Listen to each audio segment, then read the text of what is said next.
कोई इतना बेशर्म कैसे हो सकता है। हम लोगों ने एक तो शादियों को मुश्किल तरीन और महंगा तरीन तो बना ही दिया था, साथ ही उसे बेहया तरीन भी बना दिया है।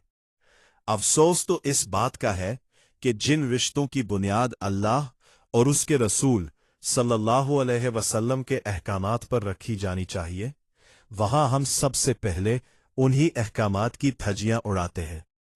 शादियों में बेशर्मी की हद तक मखलूत माहौल तो अब एक आम सी बात बन चुका है, लेकिन इससे भी ज्यादा तकलीफदेह पहलू वो गैर और अजनबी फोटोग्राफर्स हैं जो पूरे फंक्शन में हर जगह मौजूद होते हैं।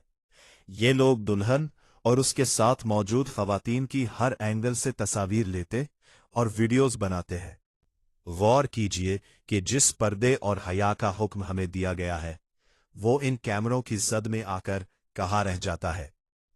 सबसे खतरनाक बात यह है कि यही फोटोग्राफर इन तस्वीर और वीडियोस को एडिट और डेवलप भी करते हैं।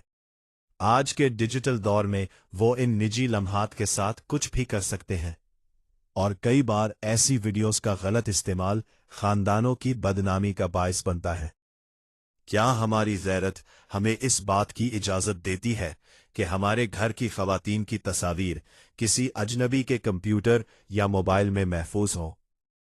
आजकल मोबाइल और अच्छे कैमरे हर घर में मौजूद है। कोशिश करें कि अपनी खुशियों को अपनी हद तक महदूद रखें। खवातीन अपनी तस्वीर खुद बनाएं ताकि पर्दा और प्राइवेसी बरकरार रहे। मखलूत माहौल से जितना हो सके गुरेज करें और अपनी तकरीबात को नुमाइश बनाने के बजाय अल्लाह और उसके रसूल सल्लल्लाहु अलैहि वसल्लम की तालीमात के मुताबिक सादा और बाबरकत बनाएं।